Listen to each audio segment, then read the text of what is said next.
recording. Hello, everyone, and welcome. Now, I had the intention of streaming this to Facebook at the same time, and I've done this many times over, but I've just gone on to do it, and it's saying it does not recognize the email and the password. And obviously, being Showtime, I don't have the opportunity to actually find out what the problem is. So here I am doing it on Zoom. I've popped it on record. And so I'm going to get started straight away with the intention to be be on time tonight. So I invite you, as we go along through this process, I invite you to engage. So, you're welcome to ask questions in the chat box. I may not get an opportunity to answer it if I'm in flow. However, I will come back and answer it. I invite you to, share likes and hearts and things like that if you resonate with something that I'm sharing. So tonight, this webinar is Parenting Without Punishment. Now, the fascinating thing for me is I've been doing webinars for this, in this form for the last about 2 years. And I've never actually titled a webinar this way, but I've always covered this in what I've shared. But this particular topic has been one of the most well received. I've had the most registrations and the most interest that I've ever had. And that's incredibly heartwarming for me because, I know that my mission is to awaken as many parents as possible to this, what I call new paradigm. And you would have seen with the invitation to come along tonight is that I shared that, our entire society, particularly parenting, but our school system and workplaces are really set up on this punishment, shame-based hierarchical system.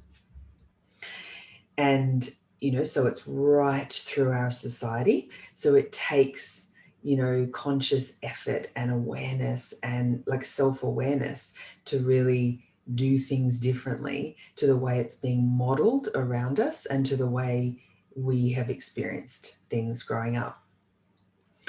So I thought I would start with, who I am, because there are a lot of people that registered that I'm not familiar with, that haven't really been following my work prior to this. So I'm going to share a bit about who I am and what qualifies me to share this with you.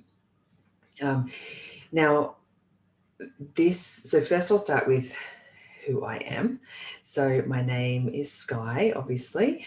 I am a mum and a wife. My children are 6 and 8. And my journey into motherhood was incredibly steep. And, I had a very romantic view of how it would be. I've always been very maternal. And so I'd always wanted to be a mum. I always imagined that in my life path. And I was 31 when I had my first child. So I feel like, I was really emotionally ready. So it came as a shock to me that I found it so difficult, that I found it so hard, and that I was experiencing all kinds of things that I wasn't really emotionally or psychologically prepared for. And that's a huge story, which I won't go into here because we just don't have the time for it. But I have created lots and lots of other webinars and free resources which go more deeply into that part and how, who I am and what got me to exactly where I am. So I'm going to give you an overview now so you get a bit of a picture. And at the end, I will share with you some links and ways in which you can seek those other resources that I've created previously. So the experience for me was, it was quite a shocking one. And what it did for me was it propelled me into this journey of deep self-awareness and this deep awakening that happened as a result of postnatal depression and really not having any support, really. Like, I have a beautiful husband and he was incredible, but really very, very little support around me. To and now what I've learned is how vitally important that is for the mother's well-being, along with many other aspects. And so I ended up on this journey 8 years ago into conscious parenting. Now, I've always been a deeply curious person. I've always been an incredible problem solver. I'm innately quite self-aware, and it's always the way I've approached things. So when I arrived at this situation that I was at when I first became a parent, it wasn't the perception that I had and the experience that I was having were completely, just could not be further apart. And so I was trying to understand that. I was trying to work out what the gap was. And in that, I discovered this concept of conscious parenting. And Dr. Shefali is a psychologist that talks about that's written books and teaches this stuff. And what she teaches is this, and what she encourages is this deep self-awareness and this uncovering of these, what she coins as unmet emotional needs from our own childhood. So what conscious parenting is really letting go of the ego and, desires and attachments. And instead of, focusing on the child being the problem, we turn our view inward and we explore the inner landscape. And what that does is it frees up everyone around us, because when, you may or may not be familiar with the concept that, everything starts and stops with us. We create our reality. Our world is a mirror for what's going on within us. And when we don't feel enough within us, what we experience in the world, in our environment is evidence of our not enoughness. And once we believe in ourselves and have reached a place of love and acceptance for ourselves and worthiness and I am enough, we then our outer world changes. So it actually starts with us. And so this this journey of conscious parenting was like revolutionary for me, and which is why I went on. So I went on to study it, and why I'm here today. So I practiced and did it for 3 years, like every day, and fully embodied everything that I was learning, and I was being guided at the same time. And then I went on to study it, so that then, because it was so revolutionary for me, and why I believe that it's so revolutionary is because I believe that it answers all the suffering, all the issues around suffering that we have through humanity. So I feel like it solves everything. So, everyone that's registered is a parent, but I have recently been being approached by people who aren't parents, who want to explore the journey of, healing the inner child and addressing these things, because we've all had parents, we've all been a child. And so, these opportunities to, explore this stuff and make peace with this stuff is life-changing. So that's an aside. So, going back to who I am and what qualifies me and how I got here, to close off this little piece, is that it has answered all the questions I've ever had. And so while there are there are other parenting styles that that acknowledge parenting without punishment, so attachment parenting and respectful parenting and all of those things acknowledge parenting without punishment. But the difference with conscious parenting is that there's so much, there's so much self-awareness and cultivation of these inner skills that's the transformational part. So instead of, I experienced, in my opinion, of the other styles of parenting where you don't yell, we don't yell and we don't punish and all of those things with our children. However, it's a case of learning specific behaviors as a parent, like refraining from yelling. So you still feel the feeling, you still feel the anger and the frustration, but you don't yell, and you still have the perception and the disconnection and all of these things within you, but you refrain from doing the destructive thing like the yelling or the punishment to the child. So while that's part of it, while that's on the right track and encouraging, because I'm so passionate about parenting without punishment. However, we all know that everything is energy, and our children still feel the feelings behind whatever's going on within us. We know that when someone says, yeah, I'm fine, I'm happy, and we know by the look in their eyes and the micro expressions and the feeling that we get in our body, when we're looking at that person, we are perceiving the energy around us. So our children do the same thing. So the gift of conscious parenting is that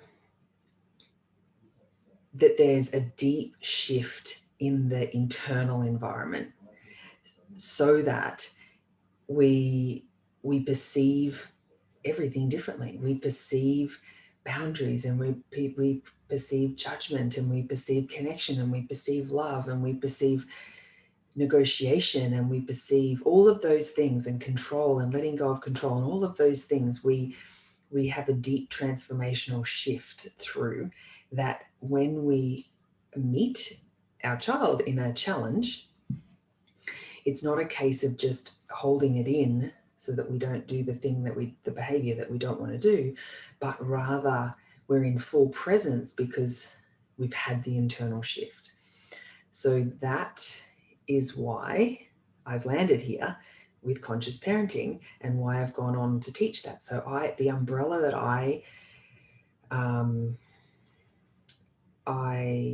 teach under is, I coin I say new earth parenting. So I believe the earth is going through, and humanity is going through, a massive transformation and evolution and ascension. We're letting go of old paradigms of fear-based thinking and hierarchy, and we're moving more toward equality between the masculine and the feminine, and we're flattening structures, and we're making things more consultative and the same, and I'm talking as humanity. So I call it new earth parenting, because part of that is this new way of parenting, so that we're raising the vibration of parents and everyone around them by doing this kind of inner work, so that we're doing everything from a place of unity and connection, rather than fear-based and using shame and punishment for control, because we now know that's not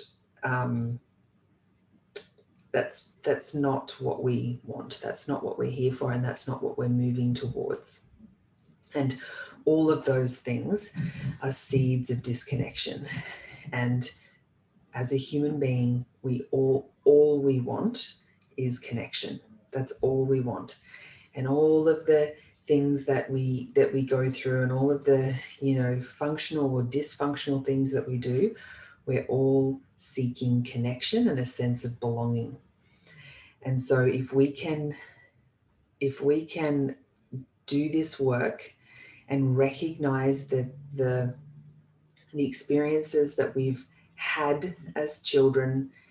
Our parents did the best that they could, but we can look at and recognize the things the experiences that we had from our childhood that have shaped the way we see ourselves and shape the way we interact with others and how we show up and all of those things. If we can look at that stuff, and we can start to and I try to usually refrain from the word heal, because heal makes the assumption that something was broken. But I'm really moving away from that, but rather really stepping into the highest version of who we really are.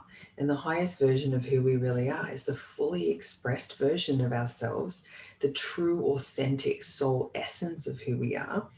And we are deeply, loving and connected and compassionate and heart-centered and all of those things. The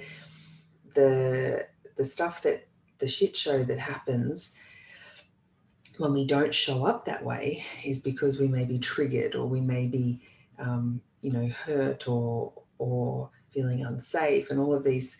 There's a feeling behind, like a dysfunctional behavior. So that is a long version of explaining who I am and how I got here and what qualifies me. Now, a disclaimer is that I am not a psychologist. I am not a medical professional of any kind. And during this session, this webinar, I'm going to be at some point sharing about anxiety, depression, and suicide, and some other what we call red flag behaviors. And so those red flag behaviors, I'm going to say this now at the beginning as part of the disclaimer. So I am not a psychologist or a medical professional. So if there are any red flag behaviors happening within your family, these tools that this information and these tools and this body of work that I'm sharing with you will support your family. However, if you are experiencing, or your child is experiencing, any of these red flag behaviors, you need to seek a professional. You need to gain support from a professional who is able to support you and your child through these particular behaviors. These tools that we learn, and there are actually psychologists and psychiatrists. I have a client that I'm working with at the moment. There are psychologists and psychiatrists who actually now promote conscious parenting.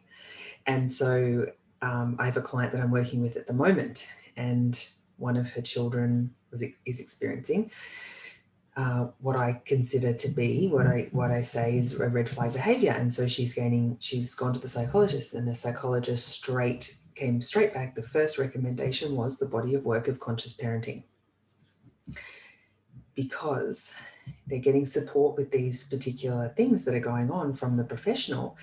But the other part is that then, because that's 1 hour in 1 week or 1 fortnight that you're doing that, and then at home you're creating the environment for the support and for the you're doing it from a place of connection, and it's not from fear and control and all of these things. So there's that part about the disclaimer.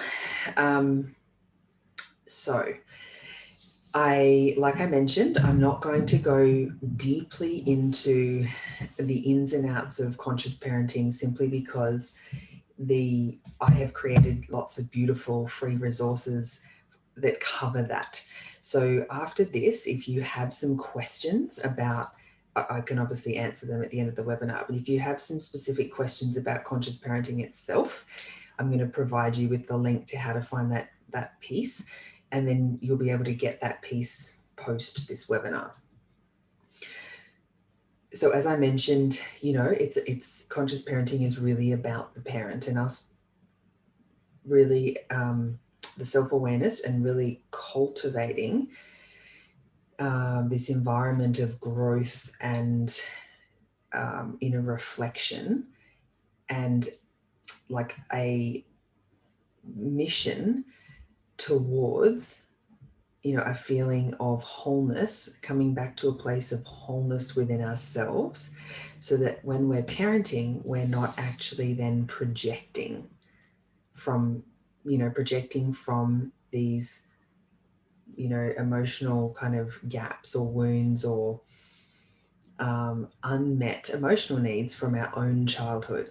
So the mission is that we do this work and we explore this stuff within ourselves, so that there's that level of awareness, so that when we're meeting our children where they're at with whatever they're experiencing, we're being present rather than projecting. And it takes discipline and diligence, and it takes practice. But here's the thing, along the journey, when we are able to, be vulnerable with our children and show that we're learning and that we're practicing and that we're doing this because we want to have this connection with them. We want to meet them where they're at. We want to do the absolute best for them. And my children are only young, and so I have it in very simple terms. And I would say to them, my first son was only 2 when the first steps in this journey began. And I would say, if I was doing something and focused on something else and I wasn't being present with him, I don't want to get this finished. And I went away at one point. I went on a retreat for 4 days to really embody the work. And I said, I'm doing this because I want to be the very best mom I can be. Now, the level of connection and worthiness that they feel because I'm doing this stuff, because I'm making this commitment to really, I'm doing this, I'm doing this for them. That was the motivation initially. Simply because I didn't want them to get to where I was in my life in my 30s and feel so lost and empty and had such an inability to connect deeply with others. The emotional intimacy part was so difficult for me because of the experiences that I had as a child. And so the piece I feel that is important for me to share in this section is that, that some of the things that we experience when we're children as a mechanism of protection, our brain has usually to compartmentalize it and to kind of work through it. And depending on how you were parented, generally speaking, the things that you experienced when you were younger were often, like if you're 30 or older, how we were raised in the 80s, 70s and 60s and before that was that you really needed to just get on with it. So having big feelings and tantrums and things at any point after about 3 or 4 was considered unacceptable. And as we got older, it was just, you just need to get on with it. You need to suck it up and get on with it. And that's what we saw modeled to us from our parents and grandparents and whatnot. And we really didn't learn how to navigate feelings. So this is the piece that's kind of setting everything up for what I'm going to share with you around the parenting without punishment. And that is that we didn't learn, and it wasn't valued to really be a feeling creature. It's just not accepted in our society to be with our feelings. It is, even now in 2021, when my 6-year-old, we've been out in public, and my 6-year-old has been expressing big feelings, and I have had people, I've had judgmental looks, but I've even had people say, isn't he a bit old to be having big feelings like that, to having tantrums like that? And so, if that's pretty much the grounding that we're working from, that our society is set up on this lack of acceptance for the feeling part of ourselves as human beings. And now, if we don't, what is life without feeling? And when we teach our children from a very young age to put a lid on it and suppress those feelings, it sets them up for, they could quite possibly learn it from a very young age, depending on their personality and how much pressure we put on them to do that. But we set them up to believe that feelings are unsafe, that they're scary, they're unable to be processed, and that they just need to keep a lid on it and keep it together. Because they're going to be punished, or they're going to be ostracized, or they're going to be put in their room, they're going to be isolated, or and these things that we've experienced as children, and that we possibly do to our children now, create a degree of trauma in the brain, in the human brain. Now, there's lots of science that backs all of this up, and there's brain scans and things to show this. So these behaviors create patterns in our brain, and then set up neural pathways for how we then deal with things growing as a teenager and as an adult. So the biggest problem that we face is this lack of acceptance for feelings, and that translates to our inability to be with feelings and to process feelings. And so if we are unable to do it ourselves as parents, because of what we learned when we were younger, and as children and teenagers, if we are unable to do that within ourselves, then we can't possibly hold space and allow our children to freely express their feelings, especially if we have a belief within us that's been created, from our earlier experiences. If we have a belief that by 5 years old they should be able to self-regulate, or or we go into the future and catastrophize what might happen if a 6-year-old or a 7-year-old is having big feelings, we are concerned that they're going to be a hysterical teenager, and then they're going to be ostracized, from their peers. And then that reflects, that's projection. So we're projecting that onto our fear of rejection onto our children, because we experience that ourselves. We know what it feels like to be ostracized, to be ridiculed, to be labeled, and all of those things, and to have no sense of belonging. That we don't want our children to do that. So we project those fears onto our children and not allow them to learn and to process their big feelings because of the fear. And what that then does is it's that plants seeds of disconnection. So these seeds, these disconnection pieces are happening all of the time. So every time we struggle with judging our child or not accepting a part of who they are, they're too loud, or they're too aggressive, or they're too quiet, or they're too antisocial, or they're too social, or they're too fussy, or they don't sleep, or they don't, all of the internal and external things that we struggle with to accept within our children. So all of those things, they they feel. And we had the same experience when we were growing up. We absorbed all of this from our parents and extended family and the projections that they placed on us.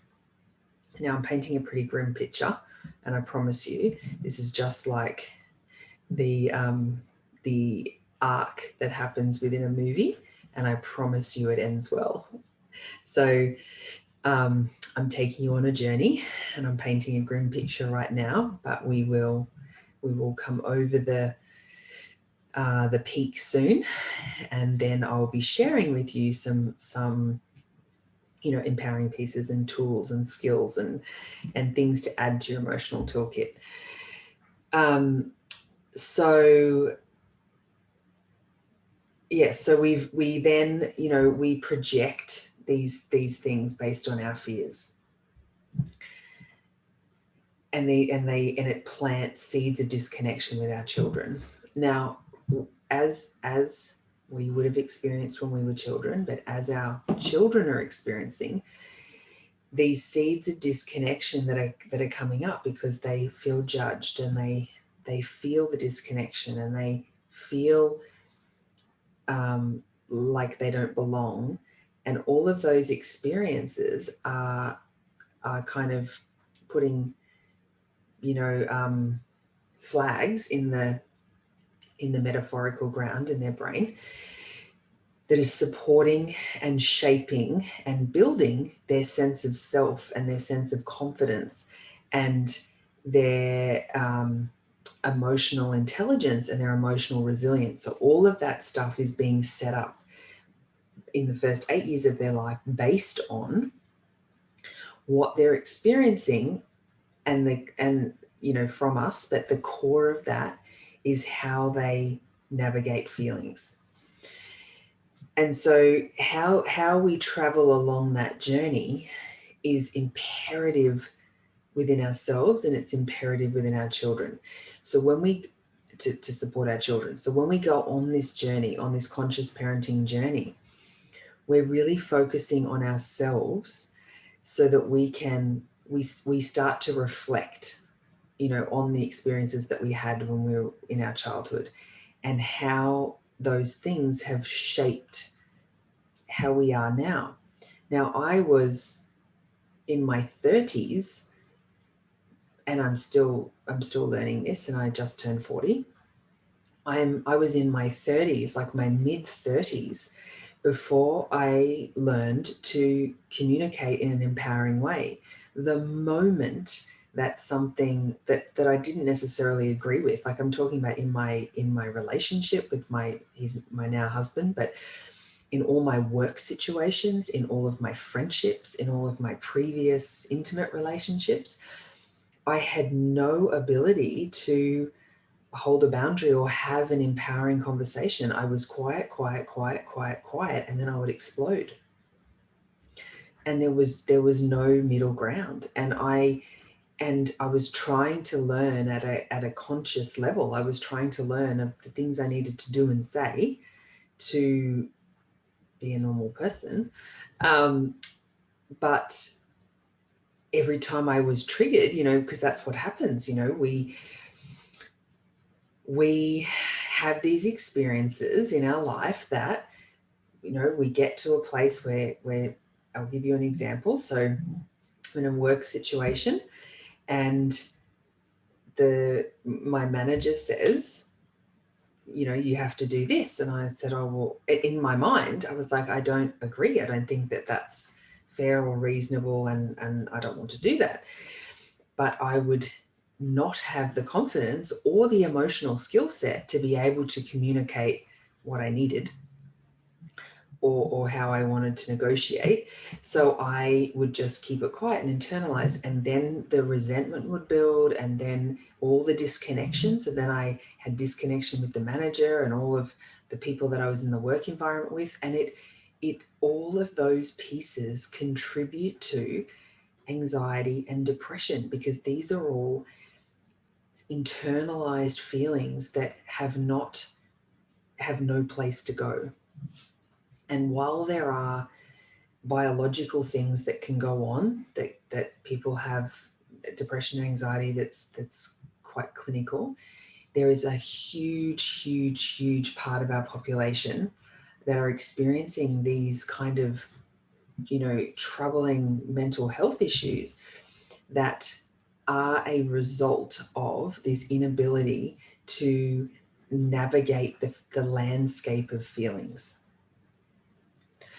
And I have been down that path. I have been down that path and gone through before I became a parent. I think I experienced these feelings, but I was always very headstrong. So I was able to kind of coach my mind through it. So I was very mindset focused, but innately I was really very, very, very, very anxious and had, periods, fairly long periods, sometimes, a month or two of having that really dark cloud over me. But then when I became a parent and you add in sleep deprivation and a very unsettled baby that I now know that was a pure reflection of the turmoil that was going on within me, poor little guy. The extreme despair that is postnatal depression, I navigated my way through it because I was determined to do it without pharmaceutical drugs. And the reason is because I was looking for another solution, because I'm a problem solver and I knew there had to be a solution. And I knew that the medication was simply going to put a lid on it. And I had learned enough to that point that I knew that putting a lid on it and numbing me out wasn't the solution. Now, this isn't a judgment about pharmaceutical drugs. This is my personal feelings about it. And I wanted to do it without those. I didn't want to put a lid on it because I understand that how we do one thing is how we do all things. And I didn't want to numb myself out in one part of my life because I knew it would numb out the other parts of my life. It mutes everything, not just the piece that you want it to. And so, I wanted an extraordinary life. I wanted exhilaration. I wanted the euphoria. And I understood that, there was this journey of up and down, and I needed to learn the skills to navigate that landscape and develop the emotional toolkit. And so that brings me to the piece about how do we do parenting without punishment. And, we get to ask ourselves the question, what at this point, what do we have in our toolkit currently? Do we have, and I ask parents this question when I work with them, and I ask them, and there'll be, the eventual point will be anger because something hasn't flowed, but there's love. They know how to love because, their child, and, that there's anger and there's control. But what else have we got in the kit? Do we have empathy? Do we have compassion? Do we have non-judgment? And patience and presence and these things that we want to have in our toolkit in order to support our connection with our child. And the way that the big picture is we parent without punishment by using a toolkit of connection in every aspect of our parenting, when things are good and when things are bad. And it is a process. So it is a process of unlearning, first recognizing the pieces that don't serve us at all, and unlearning how it's always been done and how it's been taught to us and what we've done unconsciously, and relearning a new way. Now, everything I share with you will more than likely they'll feel familiar and you'll say, I know this stuff. like, I know this, I recognize this. It's all the wisdom and everything is within you. But my question for you is, is it embodied? Are you practicing this? Are you actually doing this stuff? And that's the difference. And that's the difference. When we can know something, but it's not really, wisdom, and it's not really, nothing really changes unless we do it, unless we embody it, unless we practice it. And so some of the skills that I want to share with you. So I tried to put it into categories so that I could kind of organize my thoughts. So the first piece, I want to share these 3 skills which work together with the intention to really expand your toolkit so that you can, so that connection is the first place you come to when with your child. Because what happens is when we do this for our children, so when we do this and come from a place of connection, we're obviously setting them up for a much more fulfilling life. We are also enhancing our life. So we are also, a part of us lights up and a part of us is fulfilled when we're able to do this and give love in such a way. We're able to give love with deep connection and, in an unconditional way. A part of us, a piece of us is healed when we do that, for our children. But also what it does is it creates trust and connection with our children. So it actually makes our life easier as parents. Parenting is by far the most challenging thing I've ever done.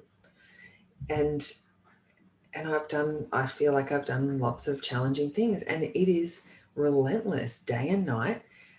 I am faced with something probably every day. I'm like, how am I going to navigate this? Because I've got 2 children. So it is one of the most challenging things. So if we can have more flow and joy and alignment and coherence within day-to-day life within our family, then our level of joy and fulfillment in our life just is amplified.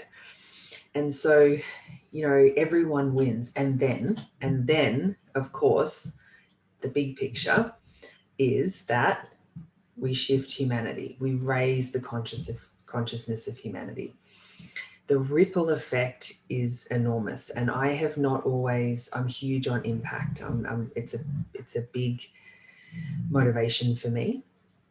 Is impact, and sometimes we can feel like, who am I? One little person. What difference can I really make? This is the difference that you can make. So when you do this, and this is in the physical world, so when you do this kind of work and this kind of shift and start to have deep self-awareness and have cultivated this connection with your children and really attune to them and who they truly are, you like I said, you're healing a part of yourself and something that's, and some bringing love and peace and back into an unmet emotional need from your own childhood. So there's some healing of your own childhood when we do this. And then there's the ripple effect in your world as an adult. So other parents see what you're doing. Other parents can see it modeled to them and see the different kinds of connection and see the interactions. Do you know how many people come up to me at my children's school, and how many people came up for years when they're in kindy and birthday parties that we go to? And now I'm not a showy person. I don't do things for show. I've never been like that. I literally do this to cultivate inner peace within myself, and then have that ripple out and have a beautiful, happy, loving, connected planet who believes in oneness. However, I have people say to me, come up to me, because they can feel the energy and the connection, and they see it modeled, and they see what emotional resilience and all of those self-regulation and confidence looks like in children. And then there's the ripple effect of then how the children see things. So, my children are only 6 and 8, and sometimes I forget how much they know, how much wisdom they really have. And then the conversations that they have with their peers, who then go on to have the conversations with the parents, which is planting seeds within those parents to then start the journey to look for themselves. And so the ripple effect, the potential ripple effect that you have by doing this stuff, even if you don't go on to do anything other than receive this information and this seed be planted, that then you have different conversations, and you speak differently to your children, and you speak differently, and you share this stuff with grandparents, and you can share this stuff with people who aren't parents. I did a whole session the other day to a group of people that weren't actually parents, and they talked about how they've given me feedback since, that they shared it with their sister who's a parent, and they shared it with their friend who's just had a baby. And so this is a beautiful gift for humanity. It's a beautiful gift for ourselves, and it's a beautiful gift for our children to parent from a place of connection and really dissolve and let go of just everything that we've ever learned about what parenting really is. So the 3 skills. So the 3 skills are presence and pause, non-reactivity, and the feeling beneath the behavior. So the presence and pause. The act of mindfulness and our ability to check ourselves and stop and pause is one of the most powerful things. So these tools will serve you in every area of your life, in every relationship. These are relationship skills, not just to be used with your children. These are skills that contribute to a high level of emotional intelligence and emotional resilience. So the presence and pause. So our ability to be in the present moment. So as adults, we mostly live in the past and the future. So we're often thinking about the past. If I go and do this thing, it's probably not going to work because last time we did it, it didn't work. Or this, if we go and do this thing, the anxiety of what might happen if we do that, what might people think, or so that we're often thinking about the future or the past. Children have an innate gift to be completely in the present. So they can have an enormous explosion and meltdown because you've given them the wrong color plate, or your children might be older, and they can have big explosions about things, that they've had a build up of feelings, and then they've had to come out. And then you can literally watch the wave pass, and then you can see that then they're back right to, right in the present moment, and then they can continue to move on. They don't generally hold grudges or talk about the past, what happened last week or even yesterday. They're right here in the present moment. So when we're with our children, and there's behaviors happening that we don't necessarily like, that might be inappropriate or something that we've asked them not to do. They are calling for us to be present. They are doing, like, waving a flag and saying, I need connection. And we're too busy thinking about all the things from the past or what we need to be doing in the future, that we're not there meeting them exactly where we're at. And then we sometimes know at some point, yes, I recognize that they want my attention. So we say, okay, let's sit down and have a conversation. And I'm guilty of all of these things. I'm by no means a perfect parent, but this is the journey I've done.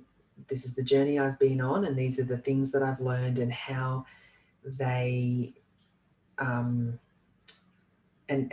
that we can practice doing these things and get better at these things so that we continue to improve, these skills as a parent.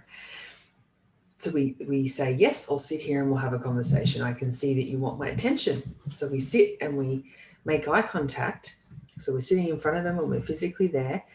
But while they're talking, we tune out and we go down the path of, I'm thinking of all these other things that I could be doing, or judging what they're saying, or whatever. We all know that that's what we tend to do. We very much hijacked our ability to be really present. And so we can learn these skills. One of the skills that we can learn through practice is this skill of being mindful and present, so that when we're there, we're all there with them in that moment. And when we do that, we literally pour a bit more love in their cup. And the pause part of that is that before we'll talk about pause in a second. The next skill is non-reactivity. So every time we overreact towards our children, they perceive two things. One is that it erodes trust. So they don't trust because they're watching for what we're doing.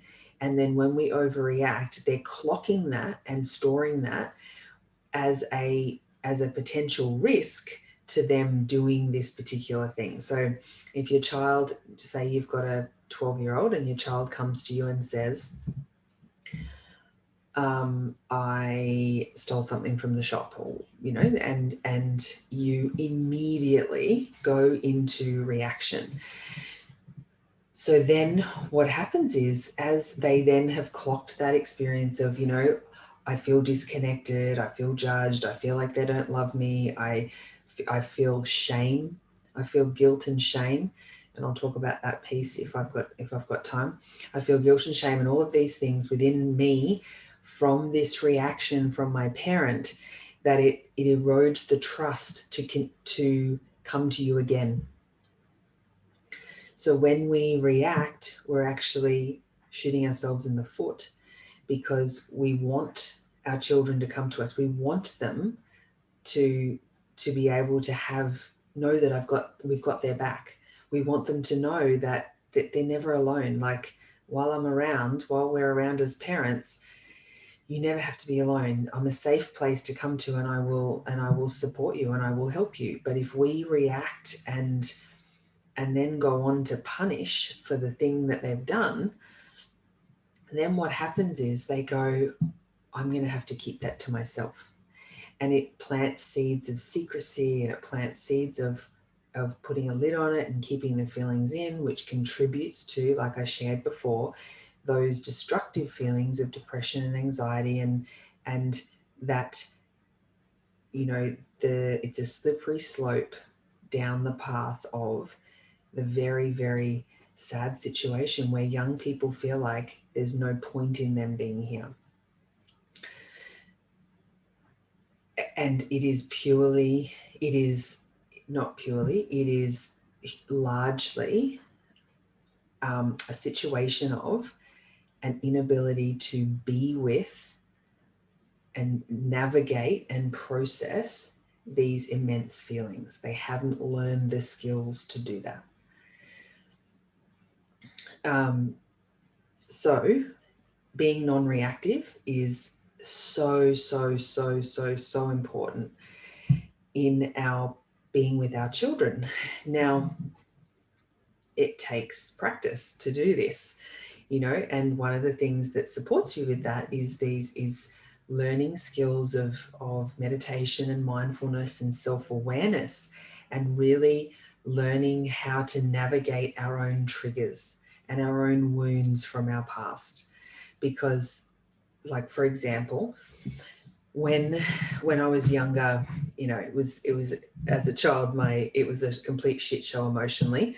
Both of my parents were emotionally unavailable, and they and so the result, and then one of the things that they did was, they had a big fixation on good girl and obedience and all of the things that are part of the old paradigm of parenting.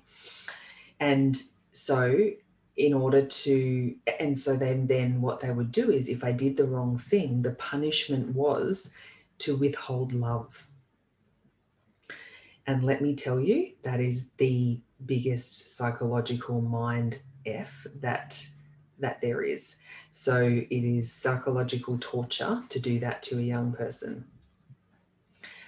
So the whole thing, and the triggers, right? That's right. I was like, where am I going with that? Because I was slightly triggered. So the whole experience that I had was, I literally had to be this perfect person, and if I wasn't, then I would have love withheld, which was emotional torture. Then what happened is that was projected into the rest of my life as I got older. However, what happened was, if I was in my eyes, if I was a good girl and doing the right thing, and someone was just a shitty person and wanted to hurt me, or was being selfish, or whatever the situation was, I literally could not reconcile it. I could not reconcile how that could happen, because I was doing all of the right things. So then when I became a parent, the internal pressure that I put on myself to be this perfect mother, so that I would receive the love and acceptance that I was so desperate for, that I had this big gaping hole that was literally a bottomless pit that couldn't be filled. And it just didn't work, because it doesn't work. We have to, everything happens within us. So what I had to learn was to reparent myself and give myself the things I didn't receive, and learn the skills to be able to navigate and learn that, how to be detached from what's actually happening, to take self-responsibility for the parts that are mine and that I can control, and then leave the other bits to the other person. So then, in the early part of my parenting journey, I was then projecting that outward, and it had me losing my shit all of the time as a parent. And I remember one day, purely because my internal landscape was I was just in trigger all of the time, because I was tired, but also they're so unpredictable. Children are so unpredictable. And so if I couldn't control things, if I couldn't keep things kind of under control, I would lose it. And that would trigger me, because we all want love and belonging, right? So I remember one day losing it, and looking at my child and seeing the way he looked at me, and was completely terrified and confused, because he didn't, that they're trying to work out, that they're learning, and they're trying to work out when this is going to happen and how they can possibly avoid that from happening. So, that was the chain effect of this experience of the way that I was parented. And that's just one little piece. So when we go on this journey of this self-exploration, of self-awareness, it's not about finding someone to blame. It's just about understanding and having compassion, and we come, forgiveness for our parents did the very best that they could, but having compassion for ourselves and going, oh, I see why this pattern is, is showing up this way. And now I get to, explore this path and learn these new skills so that I can do it differently. And so this non-reactivity comes when we manage our internal landscape, our internal environment. So if you're someone who gets super triggered super easily, or you get offended easily, or you notice that it's difficult for you to kind of hold, it might be like 50-50. You're like, everything's fine, and then everything's not fine. And if it's any if it's 50-50, you want it to be like 70-30. You want to be 70% of the time feeling like you're, on a boat and you're keeping your equilibrium. And 30% of the time we're in this place of learning and growth. And that's, I believe, 20 to 30% is like part of the human experience, that we're continuing to learn and evolve. We're not really, we don't want to strive for perfection, because it doesn't exist. So then comes the piece of the pause. So part of learning this pause skill is that I still get triggered. I've done so much conscious work on my triggers and looking at why they happen and resolving them for myself. But we're like an onion, layer upon layer upon layer. And when I get to one, I have practiced enough that I pause before I respond, not react. I don't react, before I respond. And so this, then it allows us, so when our child, it allows us to be able to connect. And so it might take us, initially it might take us a couple of minutes to be able, of pause, to get back to the center and to breathe and calm our nervous system and get our thoughts together. But now I can pause just for even 10 seconds and I can catch what's actually happening, and then I can respond more appropriately, in a more emotionally intelligent way. And then the third piece is the feelings behind the behavior. So just remember, behind every behavior is a feeling.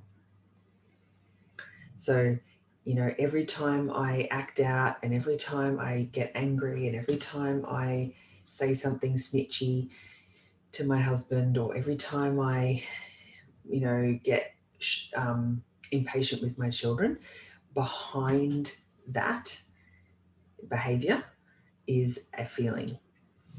And if we understand that what we need to do for the feeling part is that we just need to pause, to be present, to be non-reactive, and to learn to be with that feeling, to get really good at navigating the fact that we're a feeling creature, that we have this emotional and this feeling landscape. So behind every behavior is a feeling, also for our children. And so our children act the way they do at times, one, because of their brain chemistry, because they're still learning and developing, but two, because of their feelings. And so when they're feeling disconnected or unworthy or, not good enough, and this goes, doesn't matter how old your child is, there's always something behind the behavior. So when we use these skills of, the presence and the pause and the non-reactivity, when we come to the table with these skills, then we're able to meet our child with connection. And when we meet them with connection in these scenarios that might show up as a challenge, then we start to cultivate a situation where we're in partnership and we're co-creating with our children. And what happens is, so the big picture and what we've been working toward for the past hour is that we are actually in partnership with our children. They're like we do a partner, or like we do a colleague. We're doing this together, and we're doing this together. So we don't punish our colleague when, or a staff member. So if we're in management, we don't, well, if you do, you probably have a toxic culture. I'm talking about if that style of thing is still used in the corporate world, it's a really toxic culture, and it's that kind of thing is now being recognized as bullying and managed by HR. So if we look at that same model and go within your family, we wouldn't do that thing to an adult that we saw as equal. So we don't do that thing with children who in the old paradigm we see as less than us because they're younger and smaller and all, and have less wisdom because they haven't been here as long. And so it is a co-creation, and which then leads me to the next skill, which is, I'm just looking through my notes, which is around conscious boundaries and natural consequences and negotiation. So this concept of conscious boundaries is that when we set up life within the family, and we set our boundaries based on our values. So, I'll give you an example. So I have boundaries around nutrition and food, and we don't like, majority of the time, say 85 to 90% of the time, we eat wholesome foods. And if they choose not, and I don't have, another boundary is I don't have all of the sometimes foods, I call them sometimes foods and rarely foods, I just don't have them in the house. And so if we've set, that's a value within our family, and we've created boundaries around that. Now, when we go on holidays and we do all kinds of, different things that are outside our normal routine, or we're at someone else's house, at grandparents' house or other people's houses, and the food available is different. And then there's lots more eating foods that aren't really, highly nutritional and all that kind of stuff, which then contributes to stuff going on in their health and their behavior and all of that kind of thing. So it's like a vicious cycle. So then if I think about the boundary, then, we're in a group of people and there's other children there, and I'm wanting to hold a boundary that no more junk food today, right? So no more junk food today, but we're in the presence of other people and other children, and they're going to have it. And then the child says, but they're having it and I really want it. And, in those moments, we have the opportunity to have, we could go into control and fear, fear-based stuff around what's going to happen if they do it. And then the concept, we're worried about them not sleeping and how it's going to affect us. So we can go into control, which plants seeds of disconnection, and you go into battle and no one feels good. Or we can work on these conscious boundaries, which lead us to natural consequences and like a win-win situation. So they get to negotiate. They get to say, okay, I know what the boundary is, Mum, and I don't want to, I know that you didn't want us to have any more of this, but I want to do it, and I want to join in with my friends, and I want to have this stuff. And then you can decide in that moment, we've given them the forum, we've respected them enough to give them the forum to have the negotiation. And then we've got the opportunity that they can experience the natural consequence of their choice. So which is feeling bad and, you know, not being able to control your body and not being necessarily being able to go to sleep that night, or whatever the thing. These are the things that happen within my children. And so they get to experience the natural consequence, because natural consequences are how life in general works, not society, but how life works. You know, if you hit someone, then it's likely they're going to hit you back.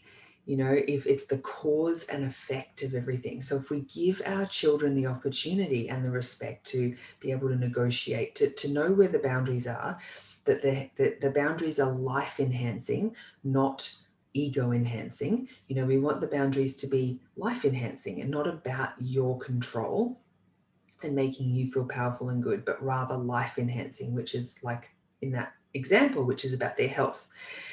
And then they get to experience the natural consequence. And that is what happens. My children will say, I feel crap. And yeah, I wish I didn't eat it. And thank you for the food that you pack for me and that you make for me. And so that framework can be applied to absolutely everything. So we want to have, you know, conscious boundaries that are life enhancing. We want to allow them the forum to negotiate, and that we really want them to experience natural consequences. And so that that's how they learn, you know, from a very young age, and even a much, you know, as they get older. Like I learned, if you don't pay your registration and you drive around, you get caught, and then you get a fine, and you've got to pay for your registration.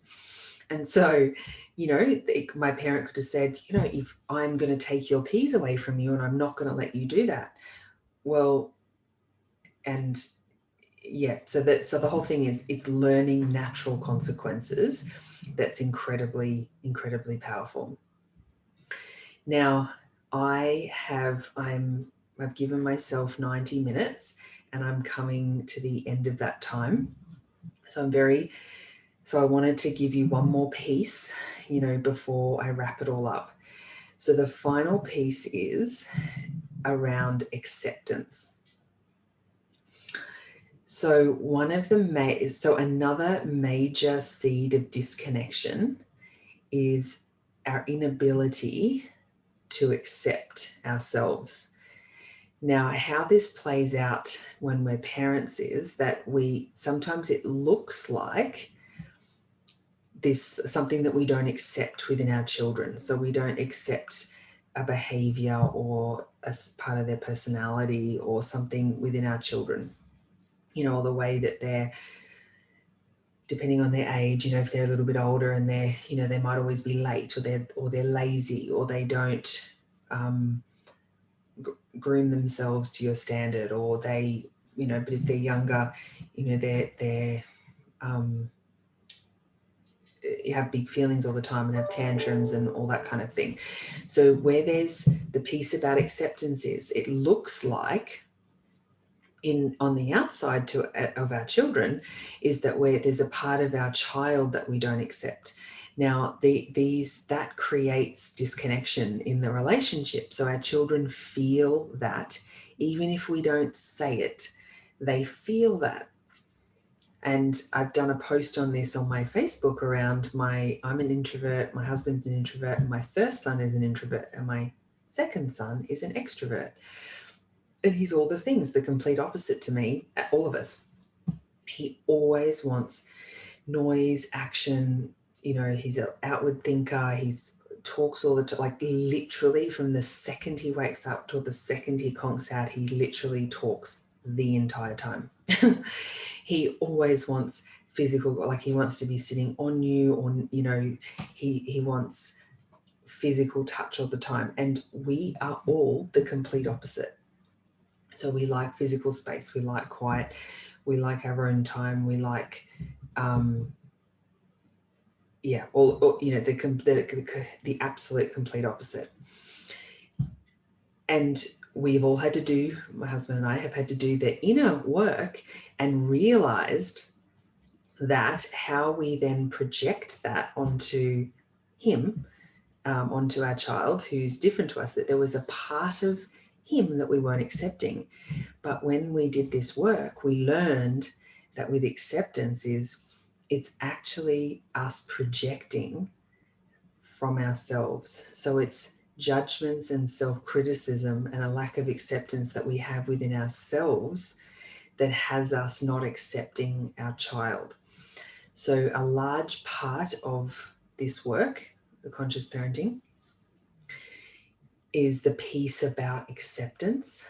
And we do the acceptance within ourselves, the deep, loving, unconditional acceptance within ourselves by doing the excavation, the inner work, and the looking that I talked about.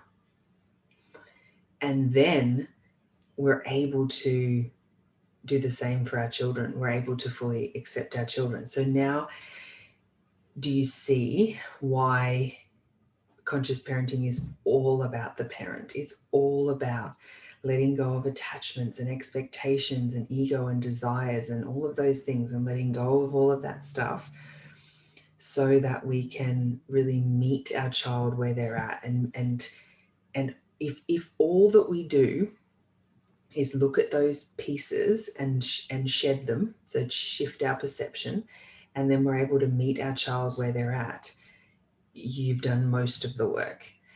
Because our children respond differently when they feel connected and heard. You know, I talked about in another one of my webinars, there are 3 needs, that they're primary needs. Am I seen? Am I heard? And do I matter? And, you know, it's like they're the pieces. It's not how many extracurricular activities, how many toys, how many things, how much money, what house you live in, all of that stuff. You know, am I seen? Am I heard? And do I matter? You know, am I worthy?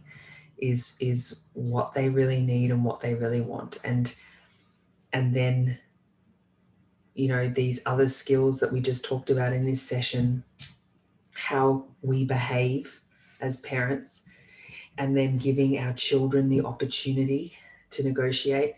So then that sets up the environment for parenting without punishment. And so in my 8 years of parenting, I have not used punishment once. We do not use it. And we very, very, very rarely use a reward system. We focus on intrinsic, not extrinsic, intrinsic motivation and intrinsic learning, that they're able to self-reflect. And can you imagine what that's going to look like when they get older? You know, I had to learn all those skills in my 30s, and I work with people who are learning it in their 40s and 50s. And so that brings us to the end of the skills and pieces that I wanted to share. So I wanted to leave you with a couple of things. One is, if I encourage you to write down what is one thing that you're yet to accept in your child. So it can be anything, you know, that's something that annoys you about your child. There, I've shared some examples through this. So what is one thing that you are yet to accept about your child? And write that down. And then look at, what are the ways that you don't accept yourself? You know, your age or your weight or your beauty or your purpose for life or whatever it is that you don't accept about yourself, and write that down.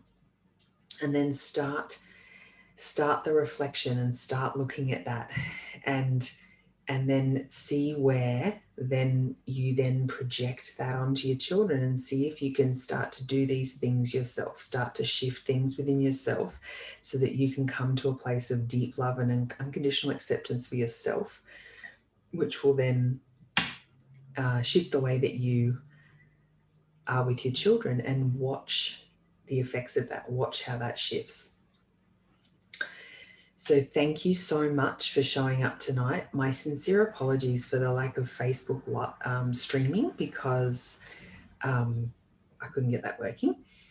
The last piece that I wanted to share with you, if you watch this or you've watched any of my other content and you feel called to explore this more, there I will pop a link in the follow-up email.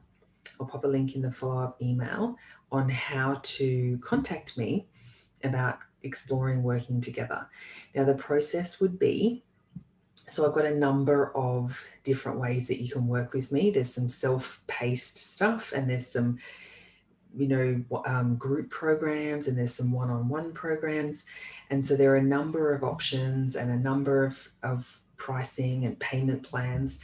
So if you feel called to work together and to go on this journey of learning to parent for connection and really looking and healing your inner child, then you can book a call. I'm like, you can book a call. It's called a clarity call. It's a free call. It's 15 minutes. And in that 15 minutes, I'll establish whether I can serve you and in the highest. And if I can't, of course, I'll let you know. And then, I'll give you a big hug, virtual hug, and then you can go on your way. But if I can serve you, if I feel like I can meet you where you're at and I can support you on this journey, then we will continue on the call and we'll go through like a discovery process. And then I can, prescribe to you what the best program is to support you for your vision and for your goals of what you're creating.